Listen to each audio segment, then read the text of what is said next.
Alright, so today we've got this scene from the Puget Sound area in Washington. Got this boat motoring through the sound. During a sunset, you've got mountains in the distance. A lot of very beautiful contrast between warm and cool colors. And I want this sun to really shine. And then you've got the reflection of the sun in the water. It's a very simple composition, which is good, because oftentimes the simplest compositions read the best and make for the best paintings, more powerful paintings. So first, I'm going to mix up some colors to drop in for that sun and the glow that's happening in the clouds, and then there's this beautiful red-orange glow right down here under this bank of cloud. I'm going to drop all that in right away, and I'm going to leave the sun itself basically pure white so that it's just shining through the clouds so intensely. So I'm just mixing up a yellow color using lemon yellow and yellow ochre.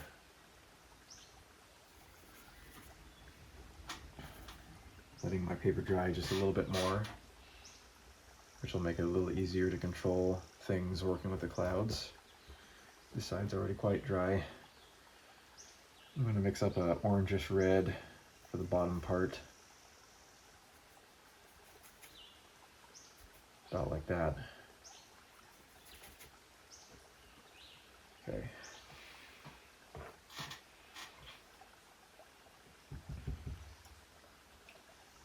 Let's drop that sun in.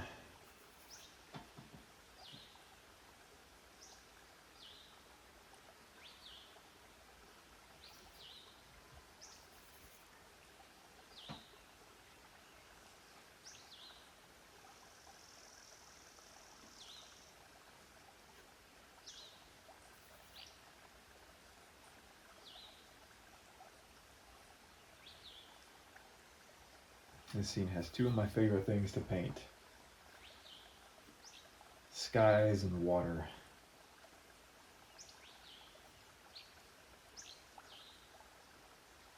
Okay, gonna drop in that bright orange color down here.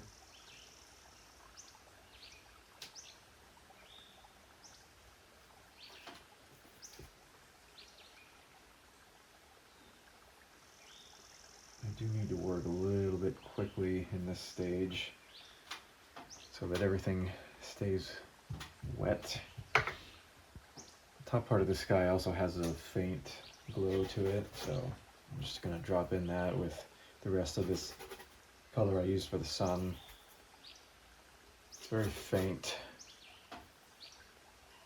so it just needs to be a little bit of a glow up there. Yeah, about like that. Now I'm gonna quickly mix up some darker color for my sky, and I need to put more paint on my palette. I should have done that before I started.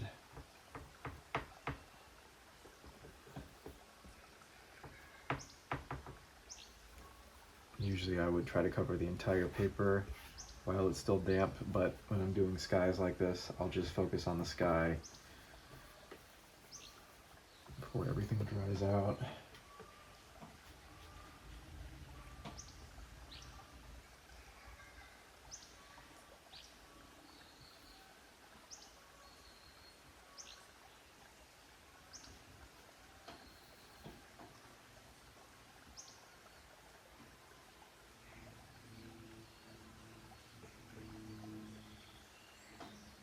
So I just mixed up a cool gray color here with these darker clouds, and I will probably end up coming back and darkening these clouds a little bit too. Just adding a little more texture to them.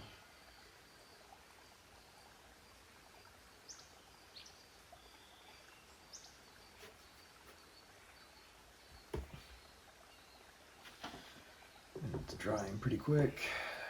I'm actually gonna just lightly spray some of these areas that have started to dry. That'll keep things alive and fluid. Give me a little extra time to work wet into wet. want these shapes to be very soft clouds today.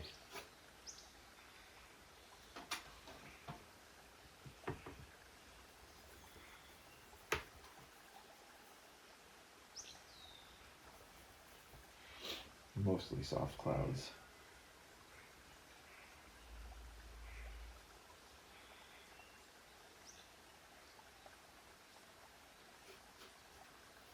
All these beautiful little interactions happening with the clouds and the way the light's bouncing around and reflecting off different areas of cloud and bouncing back again.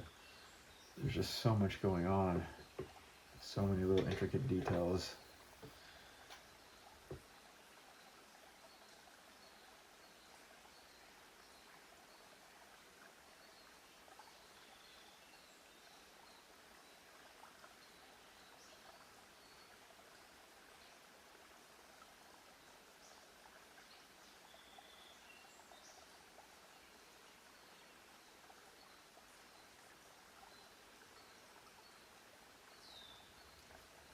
These clouds have got these little tiny striations in them, so I'm trying to give the impression of that by painting with my flat brush, but using the edge of it instead of the side. So I'm holding it at more of an angle so I can get those lines in there. Kind of like that.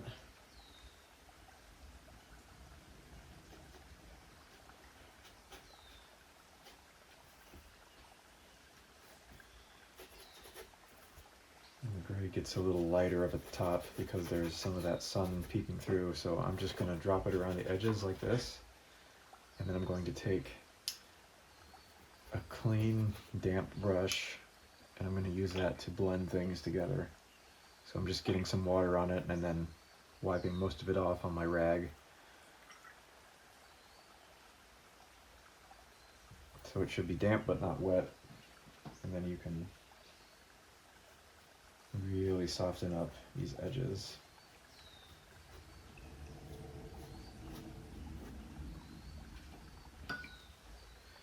And you'll want to wash it off occasionally to keep it fresh. You don't want too much of the colors running together, it'll start to look muddy.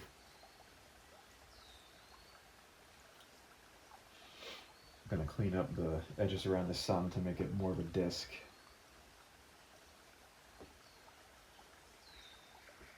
Fuzzy disc shape.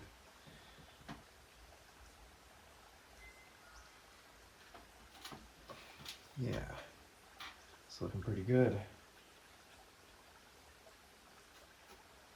Yeah, see how it makes this kind of soft glow up here by leaving those areas lighter. Now I'm going to need to go back and darken up these clouds towards the bottom, but I need to let this dry just a little bit before I do that, and that gives me the chance to finish the wash. So I need to drop in some color for that sun shining on the water. It's going to be a duller orange yellow, about like that.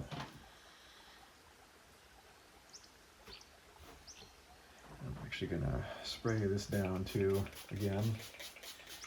Just makes things flow a little better. And since the bottom edge of this is still wet, that allows me to blend it into the first wash a little more easily. The first wash is all about painting the lightest colors, getting rid of the white of the paper as much as you need to, and then you're not painting specific shapes, you're painting very impressionistic, fuzzy shapes that all bleed into it all bleeds into each other. And then over top of that initial wash is where you start getting into more sharp, intricate details. So this is all going to get darkened up to some extent. The water, not as much as the sky or the mountains or the boat.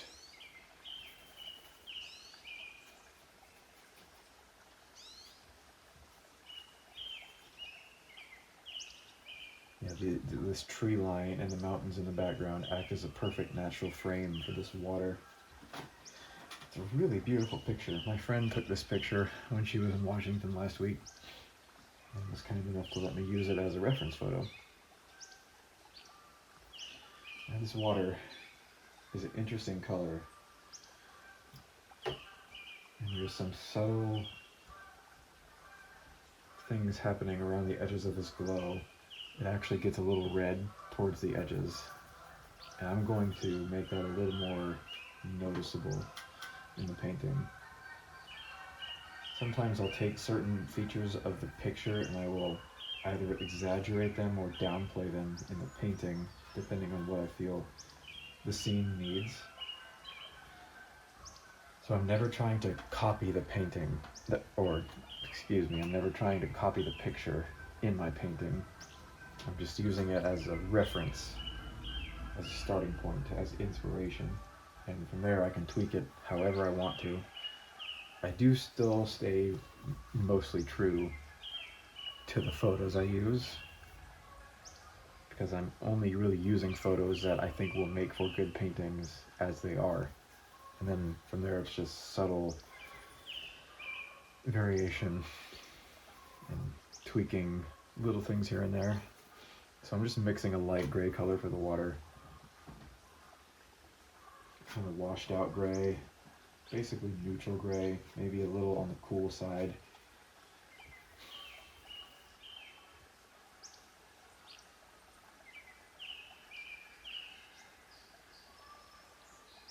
Going to paint right over that boat, because that boat's going to be darker than all of the water around it.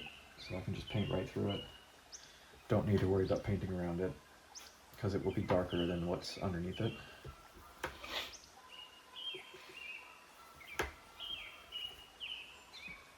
I am going to darken up the water a little bit as it comes closer to the foreground. That's a little trick for painting water, is make it darker as it comes to the foreground. It doesn't quite look like that in this picture, but I'm going to do it anyway because it will read better as a painting that way. I'm also making this reflection a little more dynamic and interesting than the painting, or than the picture. One of these days I'll figure out how to talk. One of these days, obviously not today. So I'm just darkening up this same gray color, just making it a little more intense, maybe a little more blue. Just slightly though, not too much. That sky is getting pretty close to being ready for me to work on again. Timing is everything in watercolor. Timing is huge. Because if I had started to work on these clouds immediately after I finished this wash in the sky, the paint would just bloom like crazy. Sometimes that's what you want, but in this case I need the paint to stay where it is instead of spreading out. The more water there is, the more spreading out the paint's going to do. So it's all about knowing the effect that you're trying to get and how to get it. Knowing how wet your paper is, knowing what part needs to dry. So okay, this part needs to dry, so I'm going to work on a different area of the painting while this dries. You have to think 2, 3, 4, 5 or more steps ahead when you're doing this. You can't just throw paint on to the paper without thinking about what's going to happen or what it's doing. I mean, you can do that, but you're probably not going to be too happy with the results. So I'm just going to smooth this glow out a little bit. Yeah. So what I'm going to do with the sky is darken specific areas of cloud so that the light shines more and is brighter. The way you get things to shine in painting is by making things around that object darker.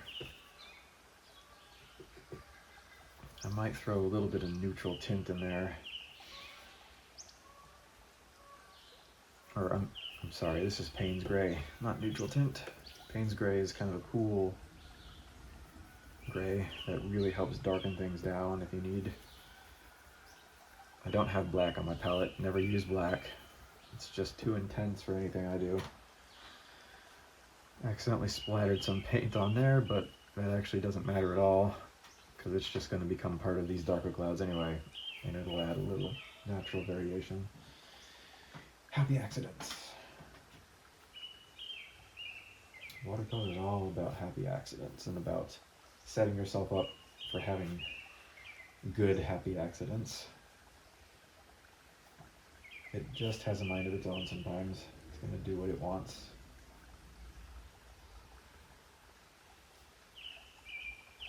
That's what makes it exciting.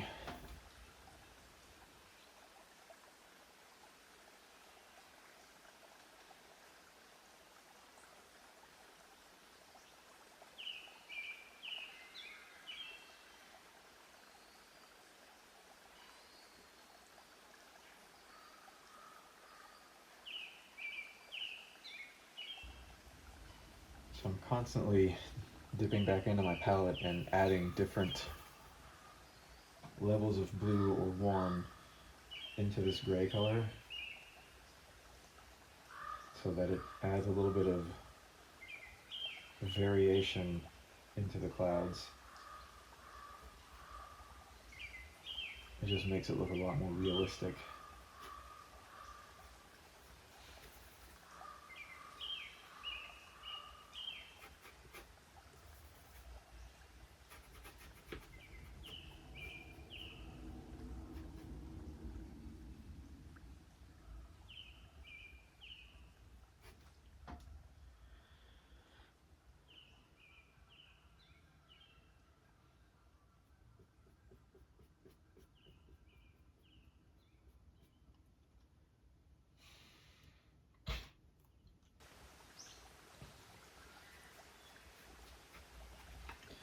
Now, if you're gonna blend edges like I'm doing with this clean brush, you do have to do it while it's still wet. If you wait till it dries, you really won't be able to do it in the same way. So again, timing. Everything is about timing.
Okay, the sky is done. I might add just a few more small clouds for texture here and there once it's drier, but for the most part it's ready to go.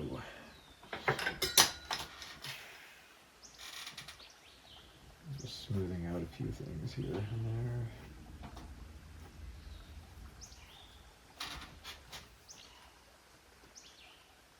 Okay, now I have to wait for this area to dry more in order to be able to work on it. This boat is nothing but sharp edges, so can't have any blooming going on, and that will absolutely happen if I paint now because it's wet. So I'm gonna let this dry and I'll be right back.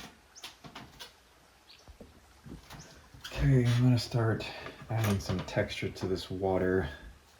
It's still too wet to paint the boat, but in the meantime, I can add some detail to the water I'm basically gonna attempt to portray these ripples. They're very subtle, so I'm not gonna go too dark. Just more of this kind of cool blue-gray. And I'm gonna be using a lot of dry brush technique, which is where you quickly swipe your brush along the surface of the paper, like this. It adds a little bit of texture. Now the paper is still relatively damp, so the texture is not going to be super jagged, but that actually works fine for this.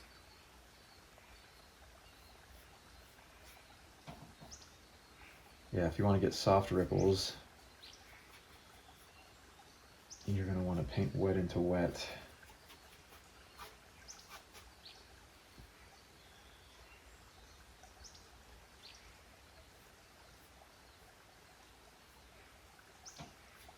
I will probably come back over top of this once it's completely dry and add even more little textures.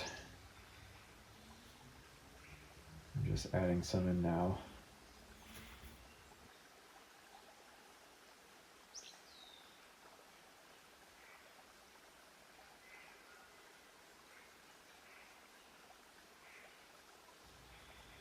And I'm attempting to make these lines as exactly horizontal as possible. Just flat as I can get it. That will really help it read as water if all the ripples are flat and parallel. And they also get closer together as you get farther away. So water actually has perspective going on. You wouldn't think of it that way, but it absolutely does.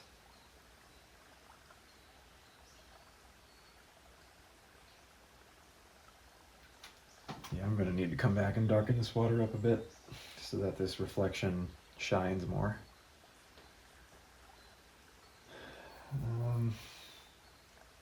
Not sure if I want to do that now or later.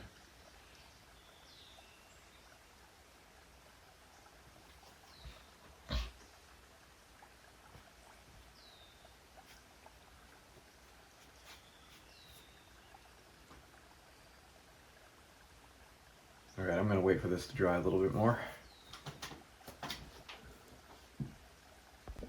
Alright, I'm going to keep working this water. I'm just doing the same thing that I did before. Just keep adding layers.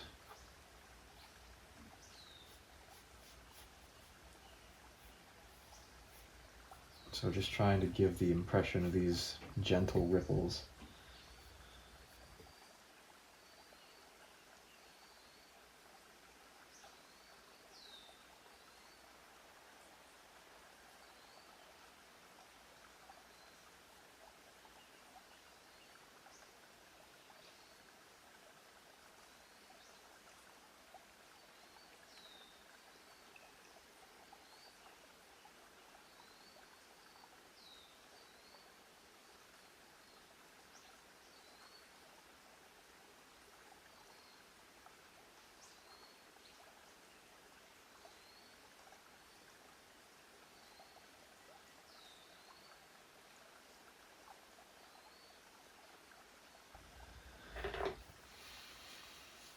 Okay, I'm gonna let this dry a little bit more.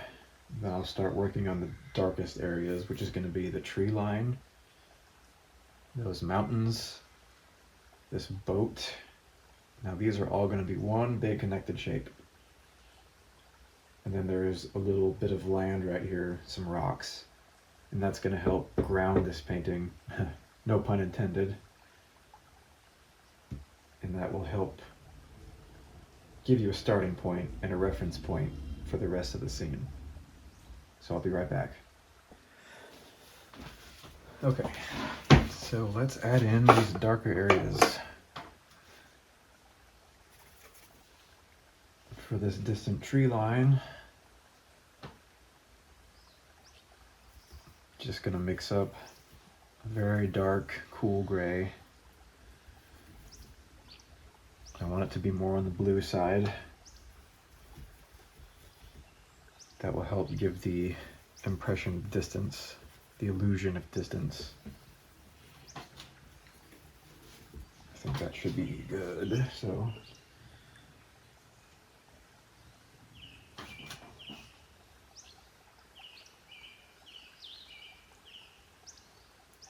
I want that bottom line of where the trees meet the water to be razor sharp and as flat as I can get it. I'm kind of just having to hold my breath and hope for the best.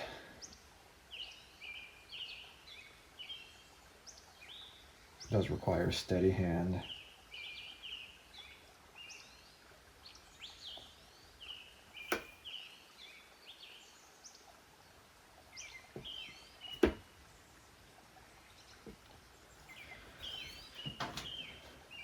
I used to practice just painting straight lines. It's not necessarily a thing that's just natural to do immediately. You do kind of have to practice doing that. So I'm just adding a little bit of roughness and jaggedness to the top of the tree line, just giving a little hint of the fact that these are pine trees. I'm just kind of tapping along the top, just giving a little impression of some texture going on, giving the illusion of a lot of detail without doing much of anything.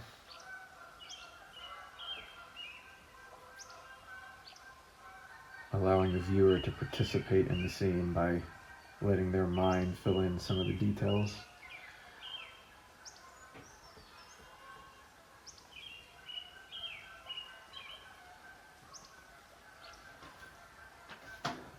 Okay, we have our shoreline painted. I'm just dry brushing along the bottom a little bit, just giving some texture in that water. And I'm going to do that all around the water, but I just wanted to start it there. Now we got these distant mountains. I think this might be the Olympic Mountains, if I'm not mistaken. I'll have to ask my friend if that's what these are. Now these mountains I'm going to make very blue. That will give the impression of them being very far away, very, very far away.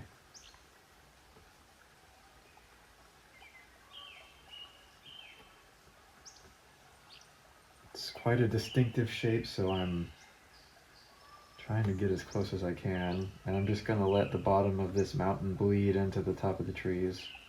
It's all going to be one big shape. And I'm actually leaving out some areas of white because there's some snow on this mountain that you can kind of see.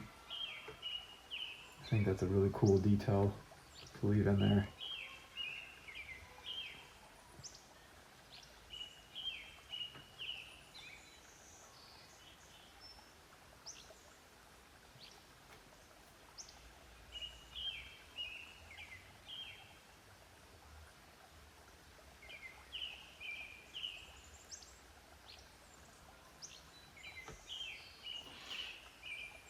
Washington and Oregon are some of the most beautiful areas that this country has to offer. So I want this mountain to look a little misty. I'm going to try something here. Same exact technique I used to smooth out these clouds. Damp, dry brush.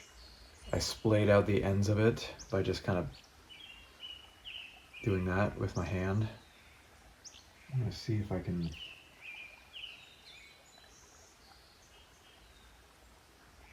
fuzz this up a little bit. Make it just a little bit indistinct.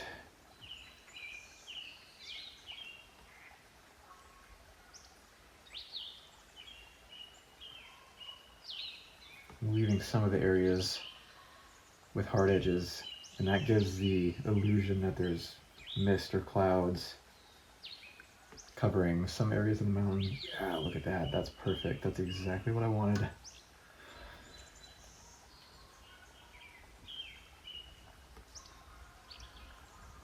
I'm just gently lifting up in a circular kind of motion, and then I'm smoothing it out, going back and forth. That's perfect. Yep, I'm gonna leave it just like that. Okay. Now to paint this little boat. Boat with its sails, what do you call it? Stowed? Put away? It's like it's motoring through the sound. Looks like a very calm day.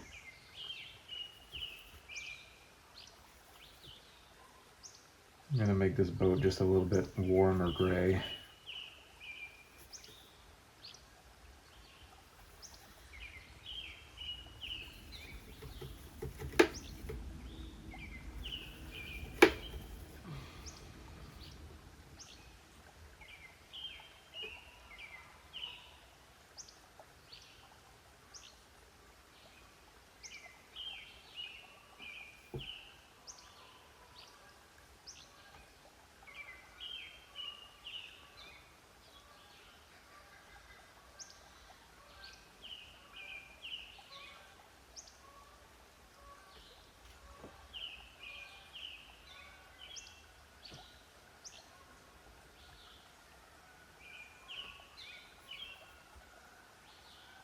I'm just painting the basic shape, kind of an outline at this point, or a silhouette.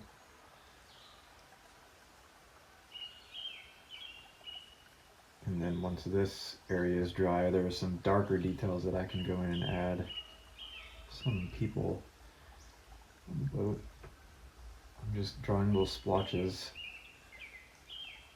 But your mind will be able to interpret that as people based on the context. My dirty little secret is I can't really draw people or paint people, but I can paint figures that are far away.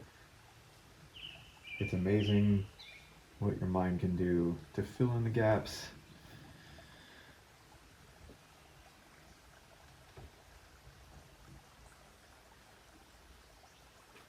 Looks like a beautiful day to be out on the water.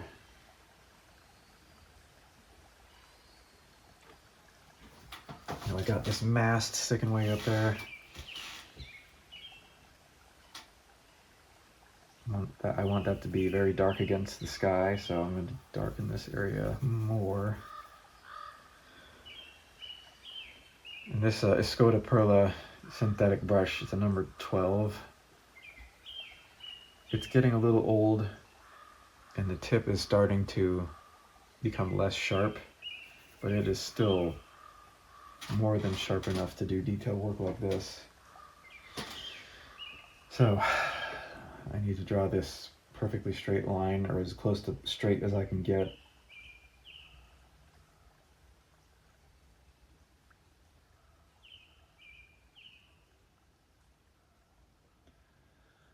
And there you have it.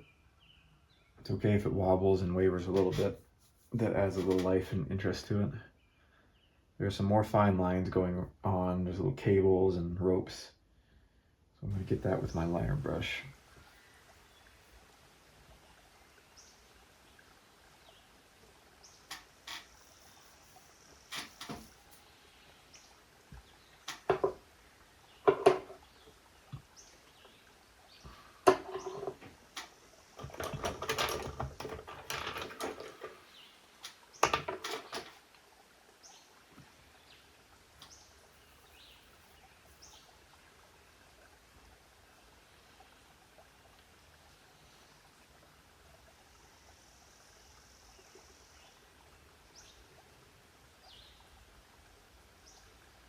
And it's okay if the lines get broken up like that.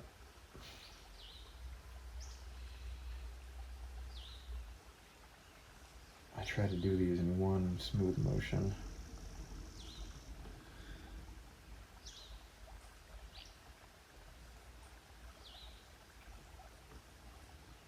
It's good to learn how to draw with your brush.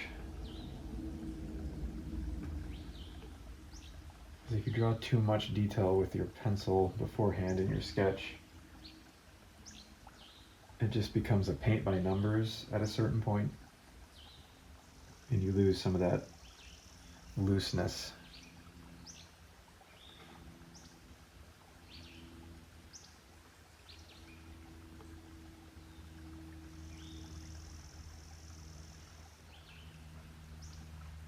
Yeah, so just dropping in some of these little cables. You could also do this with pencil and it would look perfectly fine.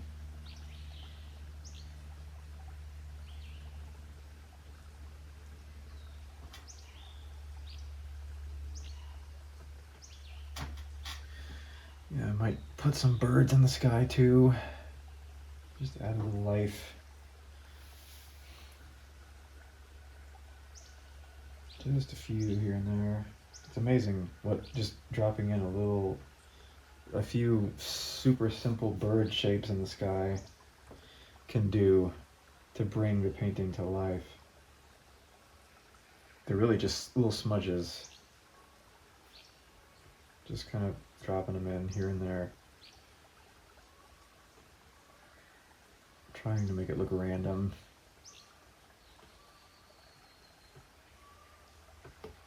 And as long as enough of the bird shapes look something like a bird, your brain will fill in the gaps. It knows what it is. Knows what birds look like.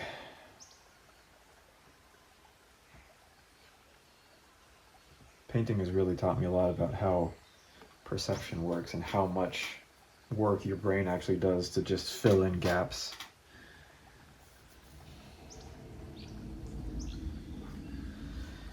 And this liner brush here is going to be perfect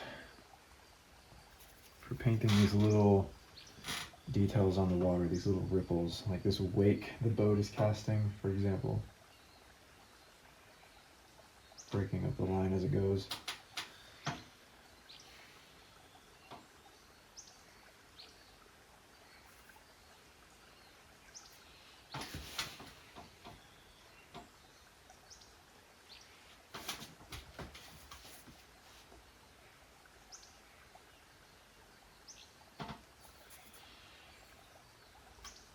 Just dropping in some more obvious little ripples here and there.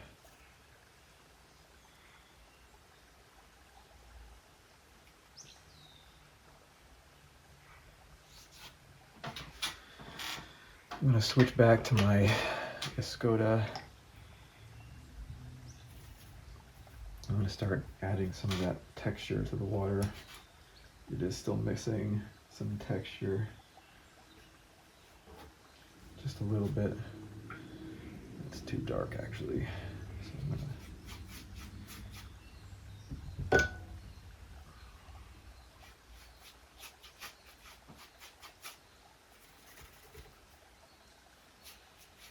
So I'm just kind of quickly scraping the brush along the paper.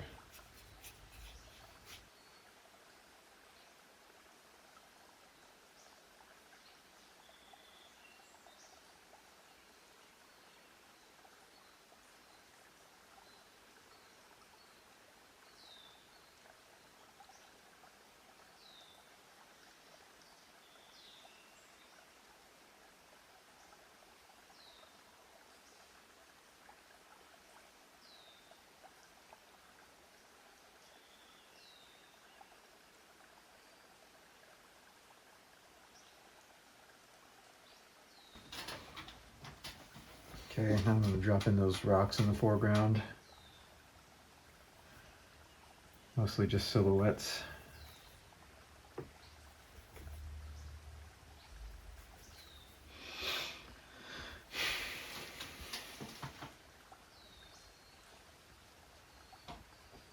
That needs to be darker.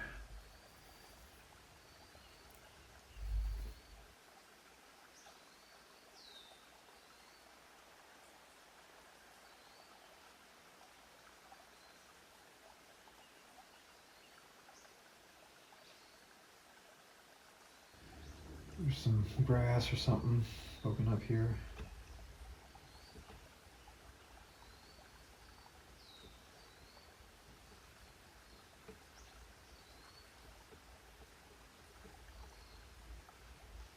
This kind of hints to the viewer that the scene continues off the paper.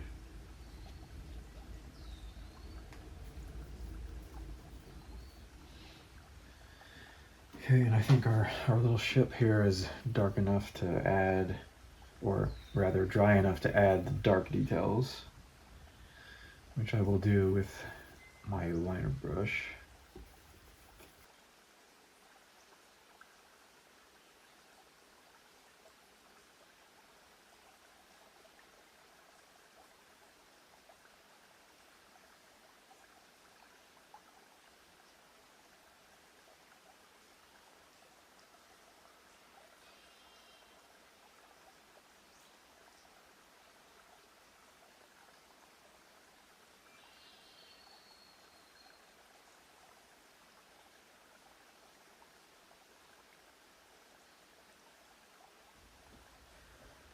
Yeah, I don't think it needs much more than that. Pretty straightforward. Believe it or not, we're almost done. Just need to add a little variation in this area of rocks right here.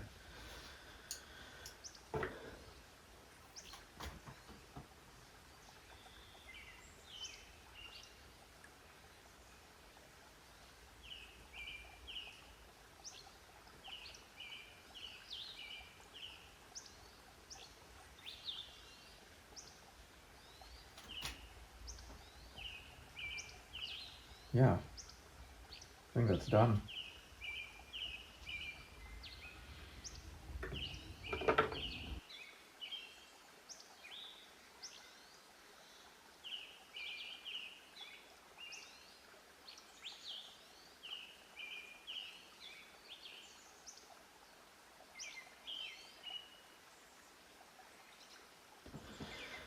There you have it.